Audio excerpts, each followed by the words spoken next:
generales y fundamentales tiene títulos de maestra normalista, así que conoce suficiente nuestro ámbito.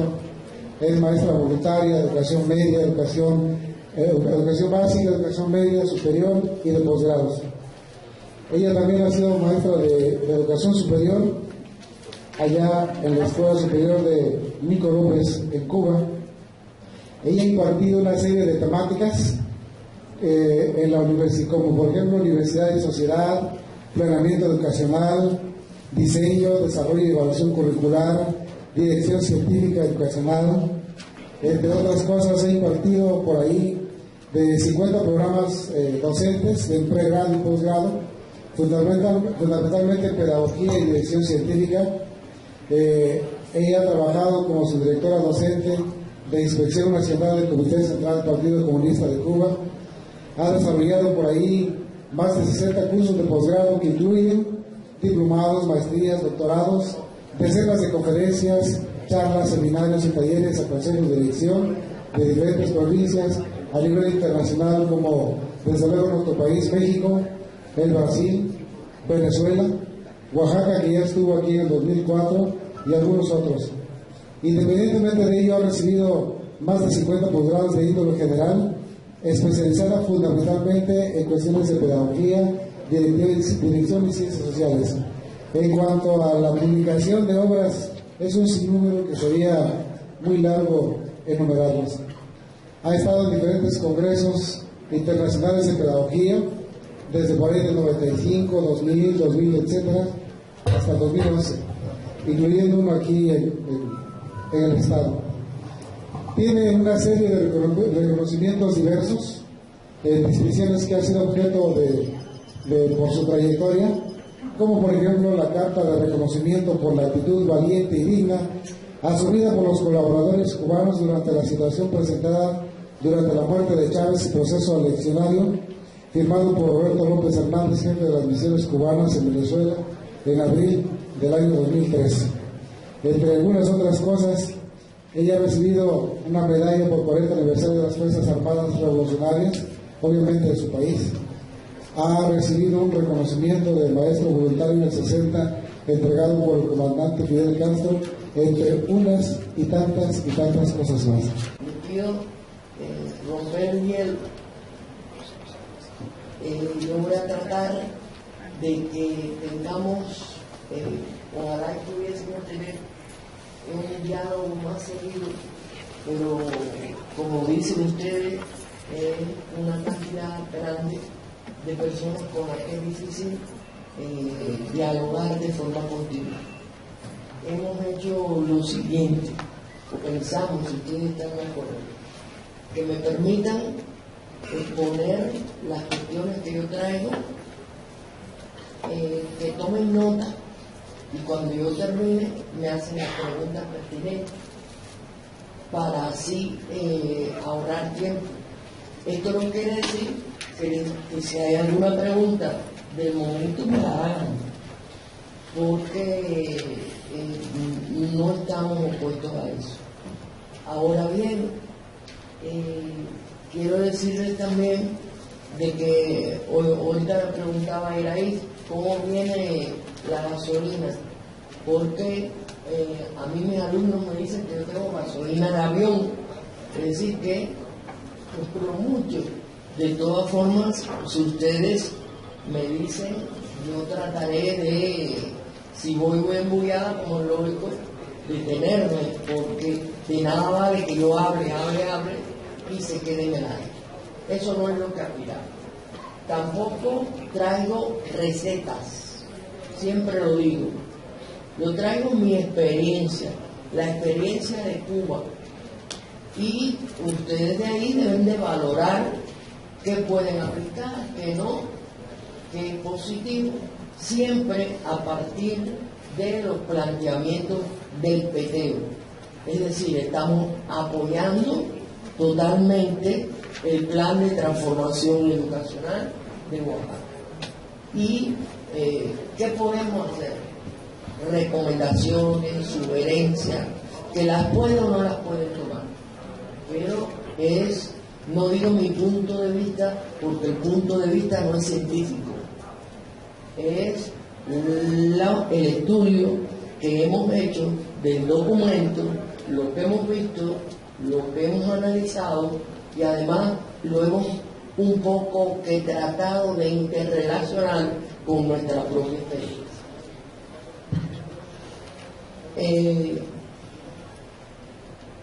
Creo que lo que debemos es de comenzar y no tratar más de decir cosas, ¿no? Creo que se han dicho demasiadas cosas, pero faltó una, como siempre digo, creo que Fidel es muy cuidadoso, que ya yo tengo 70 años. Es decir, que esa verdad no la puedo ocultar. Dentro de toda esa experiencia que se empieza a sacar cuenta, ¿no? Bueno, si esta fue maestra voluntaria en el año 60, ¿a dónde llegó? Es verdad, nosotros teníamos 14 años cuando fuimos como maestra voluntaria, 15 años a la Sierra Maestra. A partir de ahí no hemos dejado de estudiar, no hemos dejado de trabajar. Es verdad que hemos trabajado en todos los tipos de enseñanza, pero el mayor tiempo lo hemos dedicado a trabajar en Cuba se llama cuadros de dirección, es decir, con directivos.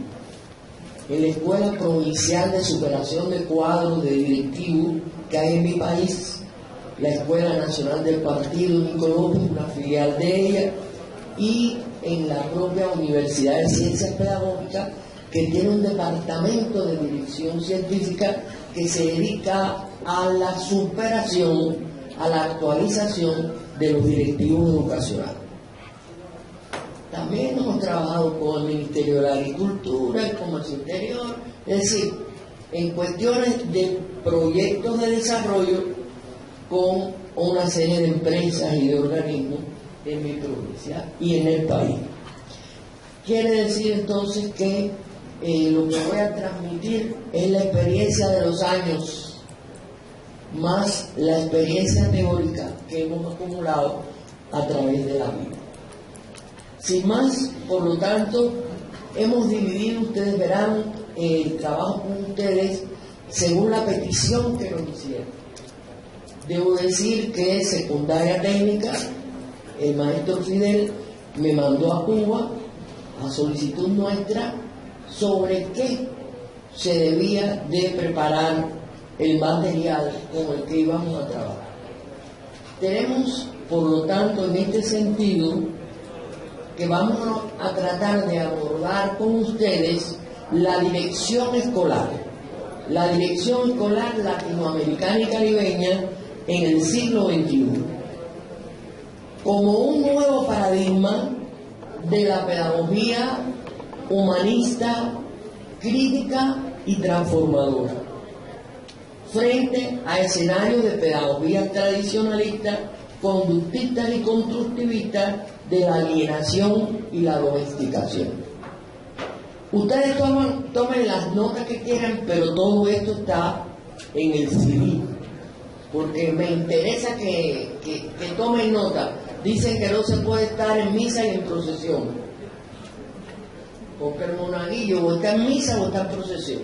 Entonces, el que está escribiendo que no quiere decir que todos no tomen nota de lo que consideren fundamental, pero no es necesario del todo.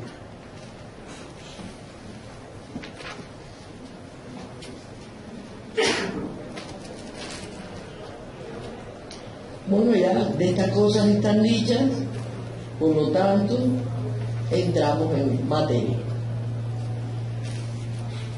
El objetivo general que se nos planteó y que tenemos es fortalecer los saberes profesionales pertinentes que le permitan dirigir la transformación de la práctica educativa de las escuelas secundarias técnicas desde una perspectiva crítica.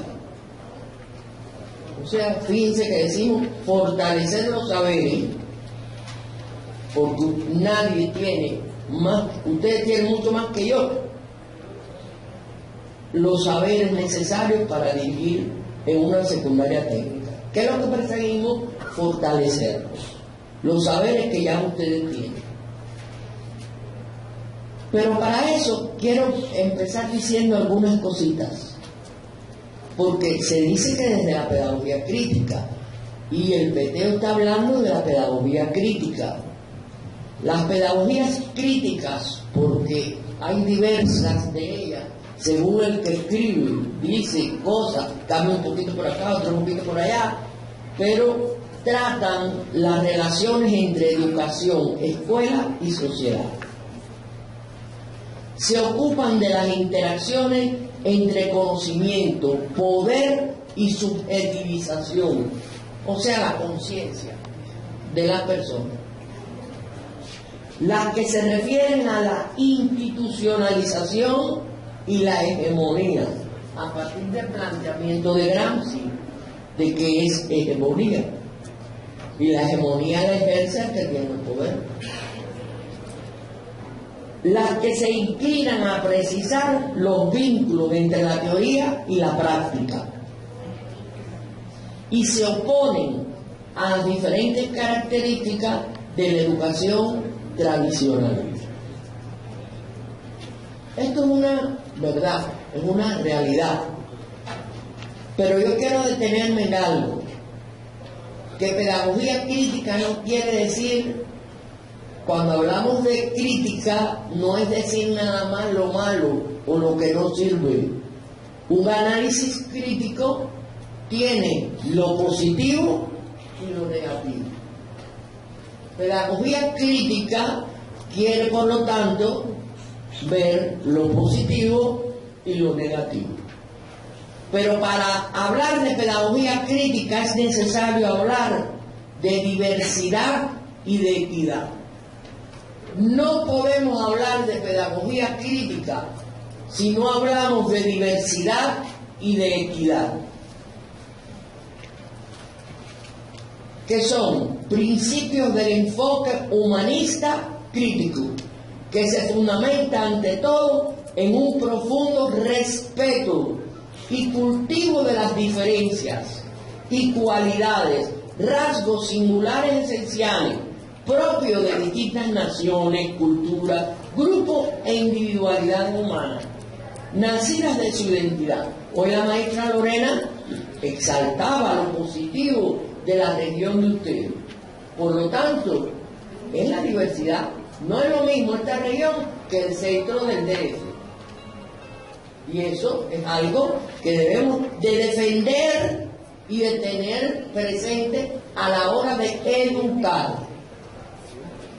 Se enfrenta a toda falsa distinción generada por estereotipos, dogmas, esquemas externos que tienen como finalidad el reforzamiento de las relaciones de poder y dominación.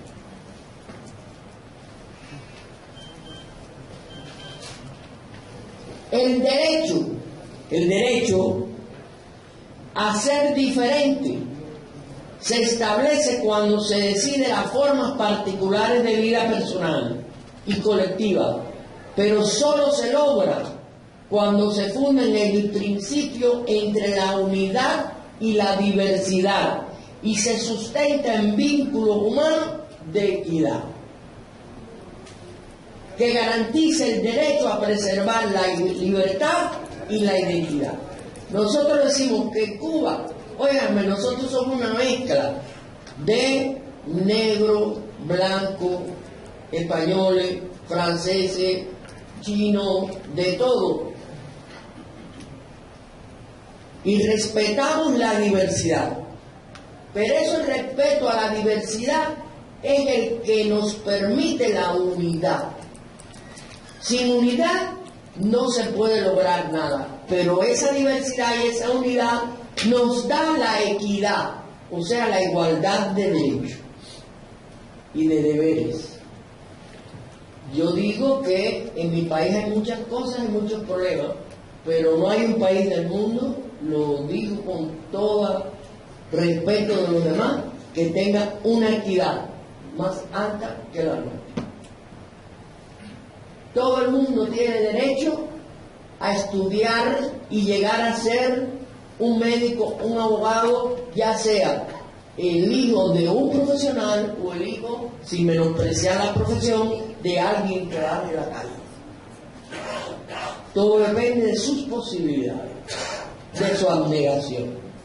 Entonces, hay diversidad, pero hay equidad y hay unidad. No podemos hablar de pedagogía crítica si no hablamos de diversidad, de equidad y de unidad de estos elementos.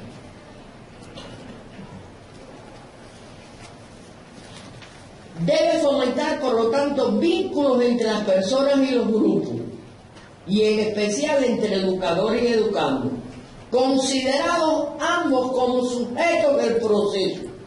Primera cuestión pedagógica que digo importante de la pedagogía crítica. No podemos considerar el estudiante como el objeto. No. Alumnos y maestros son sujetos del proceso. Y si son sujetos del proceso, docente educativo o de enseñanza-aprendizaje, sencillamente el objeto, ¿quién es? El proceso. Y ambos estamos inmersos como sujetos en el proceso. ¿Basados en qué? En el diálogo horizontal y la participación protagónica. Ya le pongo un apellido a la participación, porque yo puedo participar y no estar actuando. Yo puedo estar en un equipo y estar calladito y estoy ahí. O estar en un equipo y al final se hace lo que dice el jefe, lo que dice el director. No. Participación protagónica es que cada cual tenga el derecho y el deber de ser activo, que se tome en consideración para poder llegar a decisiones. Es decir, es el diálogo horizontal que debe existir del director con los subordinados y del maestro en el aula. Si un director no ejerce la participación protagónica, el maestro no lo va a hacer en el aula. Por eso es que siempre digo que un ministro de Educación nuestro, José Ramón Fernández, decía: dame un buen director y te daré una buena escuela.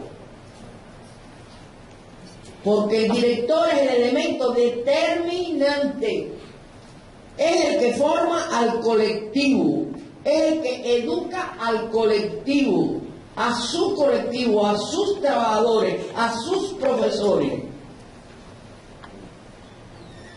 Y un director puede hacer adelantar una escuela, detenerla, estancarla o incluso que retroceda. Solo así es como un individuo alcanza, como ser sexuado y al haber realizado una superior y más emprendedora integración a su contexto social. El paradigma humanista contemporáneo, fíjense que pedagogía crítica, pero estamos hablando de unidad, diversidad, de equidad. Sin esto no hay pedagogía crítica, pero no hay pedagogía crítica si no tiene una base humanista. ¿Y qué podemos hablar del paradigma humanista? Constituye una alternativa necesaria que se opone a la concepción del positivismo, el cual hace una exaltación ideológica del hombre capitalista, fabricante y poseedor de objetos de la sociedad tecnológica. Y la historia humana la reduce a la producción, a la lucha del poder y al avance científico deshumanizado. El avance científico es necesario, pero para el desarrollo de la humanidad, no para que el planeta desaparezca, ni para eliminar a miles y miles de personas.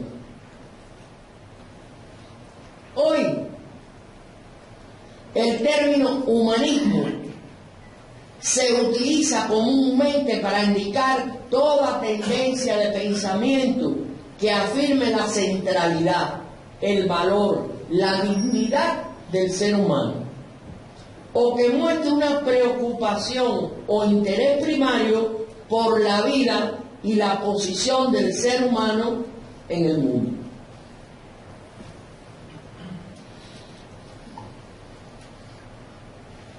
¿Qué diferencias hay entre humanismo y humanitarismo?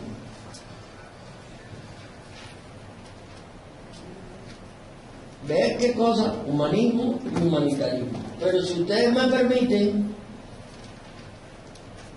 yo voy a acudir a una anterior.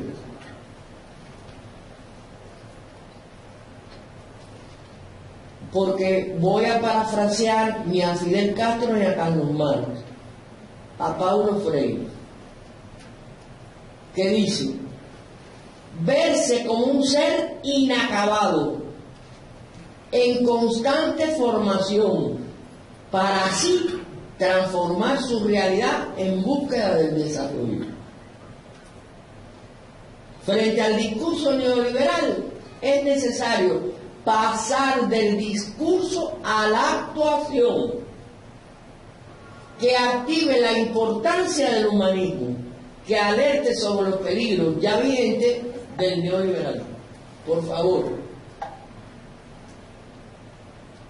yo he estado diciendo, el petero ya está escrito, el material puede mejorarse, todo en la vida se puede mejorar. Ninguna obra humana es perfecta. Pero ya basta de discursos. Hay que actuar. Y en diciembre decía, y ahora vuelvo a decirle a ustedes, no aspiren a que los maestros de ustedes se lean el libro, el folleto ese. No, a los maestros lo que hay que llevarle es la actuación. ¿Y qué nos dice en general el plan de transformación? Dos cosas elementales que debemos hacer los colectivos pedagógicos y que debemos de hacer el proyecto educativo. ¿El colectivo para qué? Para ver qué vamos a poner en el proyecto educativo, y que el proyecto educativo es qué vamos a tener, digamos, en 3 años.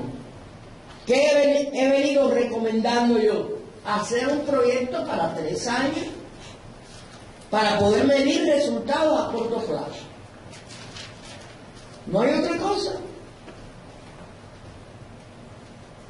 Dejemos el discurso y pasemos a la actuación. Pero esos son ustedes. Y es entonces que podemos decir que tenemos que tener bien claro qué diferencias hay entre humanismo y humanitarismo. El humanitarismo no plantea la acción en términos de transformación de las estructuras que dan lugar a esos males. El impulso humanitario es bueno, es útil. Aquel que tiene miles de pesos y da un poco de limosna en la iglesia, en una institución, bienvenido sea. Es algo, es una ayuda, no está mal, pero la miseria sigue. Porque no se compromete más allá con la lucha por cambiar el esquema de dominación imperante. Eso es humanitarismo.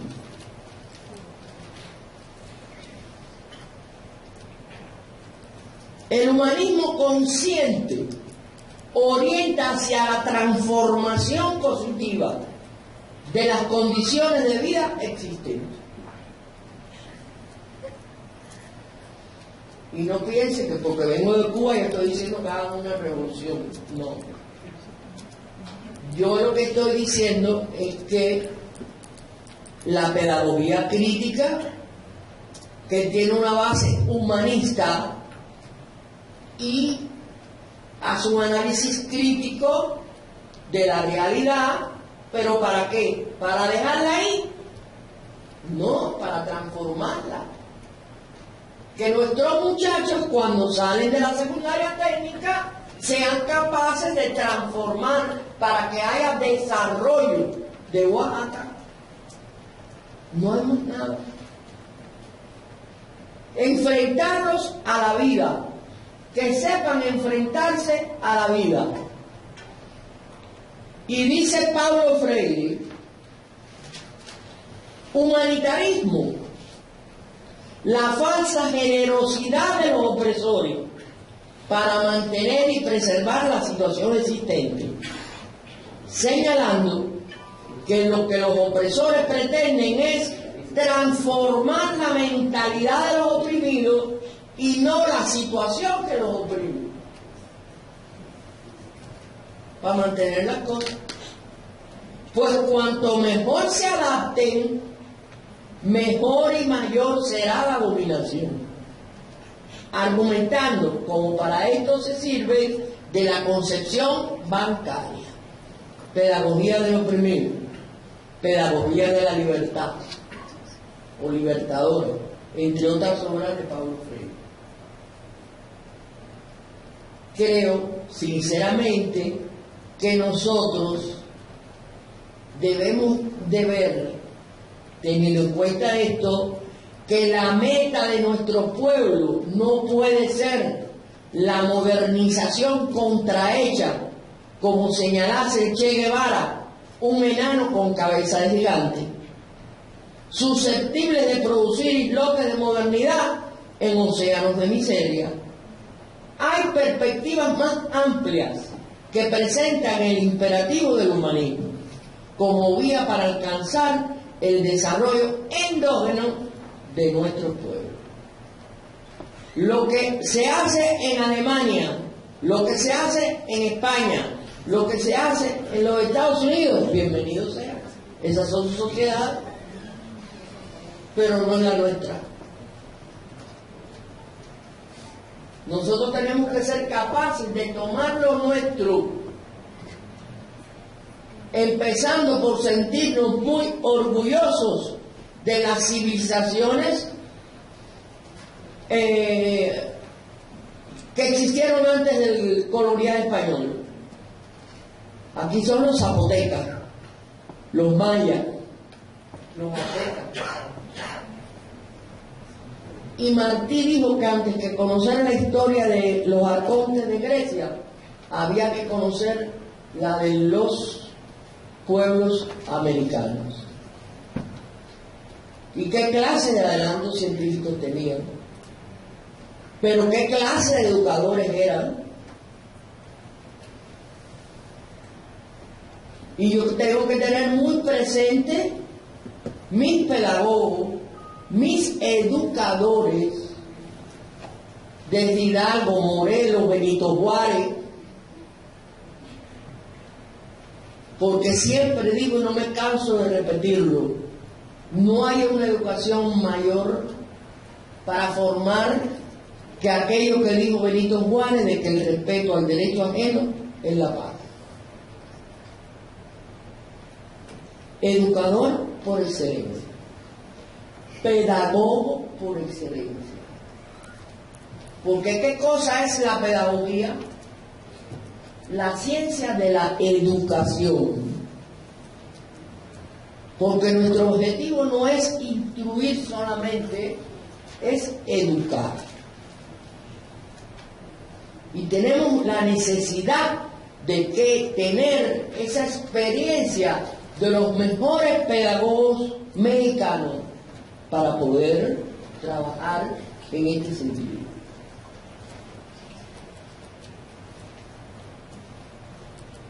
La educación, por lo tanto, constituye uno de los instrumentos más poderosos. Esto lo dice el Banco Mundial.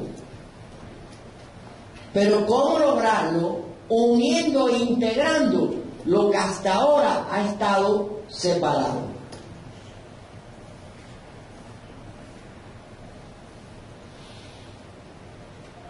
Es decir, que si la educación es esencial para el desarrollo humano sostenible, toca por tanto a los decisores de las políticas educacionales coadyuvar al logro de esos objetivos. Y a veces cuando hablamos de decisores de políticas educacionales, pensamos en el presidente, el ministro. No. El presidente, el ministro, pero el director. El director ejecuta y toma decisiones. Y tiene una gran responsabilidad, porque dijimos que es el elemento determinante en una escuela. Y es importante, si queremos echar hacia adelante, si queremos transformar, los primeros que tenemos que transformar la conciencia son los directores.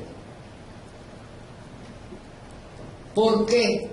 ¿Por qué hablo de conciencia, de ideas? Decía José Martí que no hay proa que tape una nube de ideas.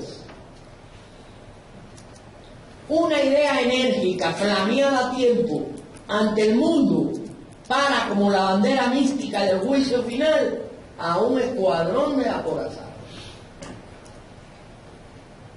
Y la idea está: hacer los colectivos y el proyecto educativo a partir de la pedagogía crítica.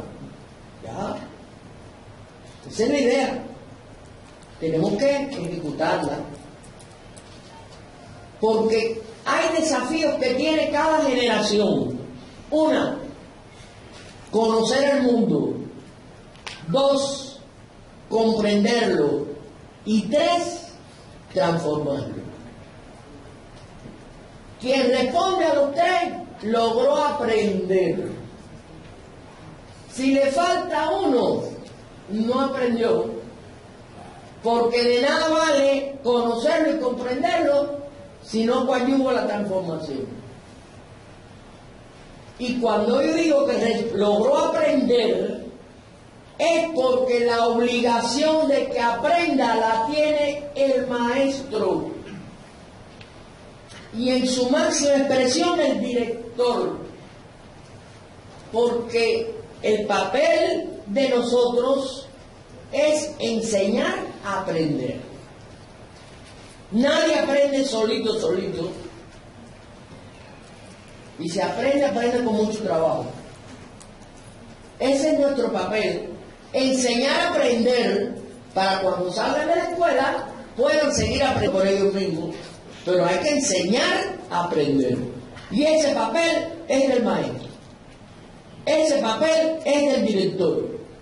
Con respecto a su personal, a sus subordinados. Por eso es que no creo correcto el que nosotros digamos que el maestro es un facilitador. Porque el facilitador no tiene responsabilidad. Facilita. Y el papel rector del maestro en el proceso docente educativo no se puede perder. Que no quiere decir que hay imposición. Somos sujetos, pero rectorea ¿quién? El maestro. Igual que el director de la escuela con su subordinado. No podemos perder esa idea. Que no niega la democracia,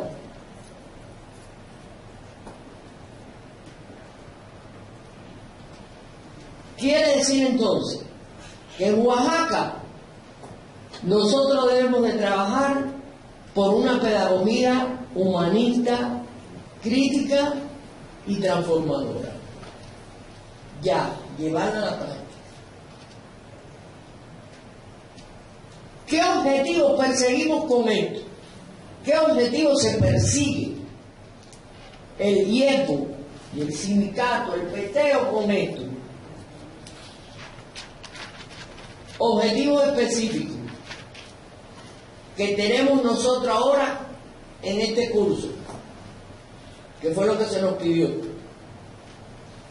Conocer aspectos estructurantes de la identidad escolar, procedimientos para construirla en marco participativo.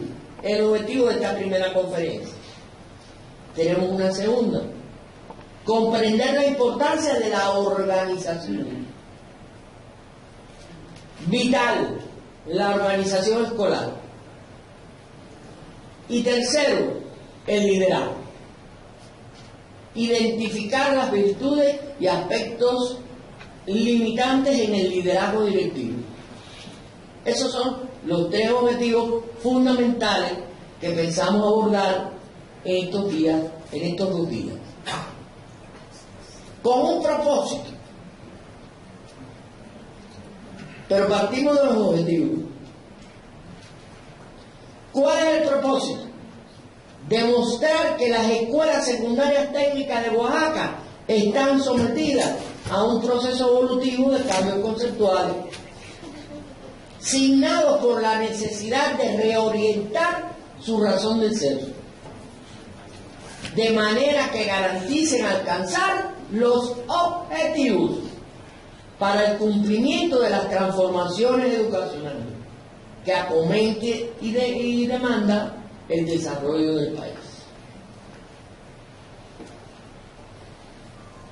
Hay una necesidad, esto es producto de una necesidad. ¿Por qué todo esto? Porque hay que formar docentes con verdadero espíritu de emprendedores. Y yo no me estoy refiriendo a la escuela normal. Los docentes que ustedes tienen en la escuela. Porque la formación comienza en la cuna y termina en la tumba. Y el primer deber que tiene un director es formar a sus docentes. Que sigan superándose. Directivos que sepan interpretar las características reales del entorno. No podemos dirigir de adentro hacia afuera ni encerrados en la urna de cristal. Esta es lo mío. No.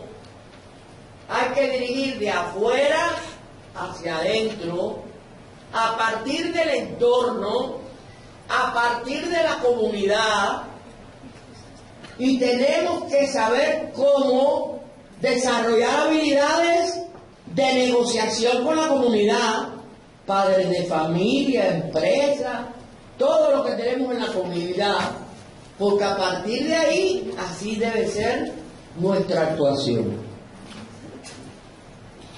Maestros capaces de luchar ante cualquier obstáculo. Ese es el papel del director. Líderes, por lo tanto, capaces de crear colectivos de maestros, grupos con motivaciones y valores. Hay que romper la apatía, la inercia, y eso, el papel vital, lo tienen los directores.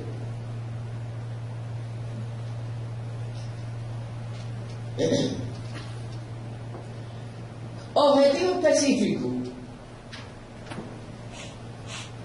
contribuir a sistematizar ideas, que opinen, que reflexionen, que sistematicen las experiencias de sus aulas y sus escuelas.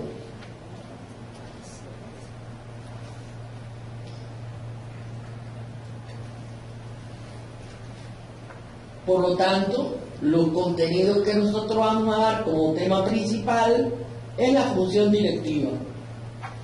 Desde el enfoque de la teoría crítica, ya comenzamos con los contenidos de acuerdo a los objetivos que nos trazamos.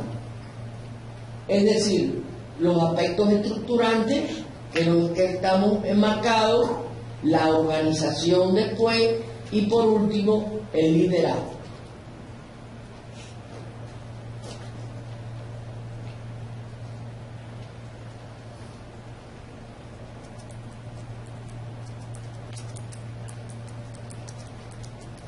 Sistema de evaluación. El desarrollo de cada clase se evaluará a partir de la participación. tanto durante las sesiones de análisis teórico como en la ejecución de los talleres. Y el taller integrador se realizará mediante la técnica de trabajo de grupo y se tendrá en cuenta la propuesta de solución a un problema de dirección escolar. Llevo por ahí inquietud. Yo he dicho que voy a evaluar, no voy a calificar. La evaluación es propia de la existencia del hombre desde que el hombre surgió, está evaluando lo que hace.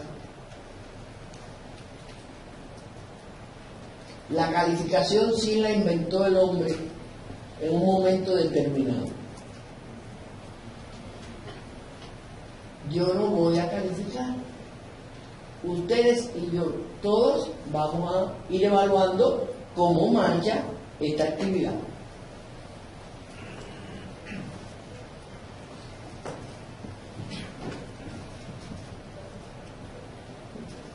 Para ello yo les pido seguir las reglas de trabajo de grupo, porque no es lo mismo un trabajo en grupo que de grupo, ya les digo. Yo puedo trabajar en grupo, reunir a un grupo, a todos mis subordinados, pero se hace lo que yo digo. Y el trabajo de grupo es cuando todos participan, todos tienen derechos, todos opinan y se llega a consenso o a votación por lo menos. Bien, para cada miembro, respetar criterios. No se sienta obligado a refutar ante quien tenga una opinión distinta. No atacar personas. Nunca diga que no está de acuerdo, sino que opina de distinta manera. No interrumpir. Evite cualquier actividad que retarde el desarrollo del trabajo individual o colectivo. Ser receptivo. Escuche antes de evaluar y promueva que los demás digan lo que piensan. Dejar espacio, limite su participación para que los demás puedan participar.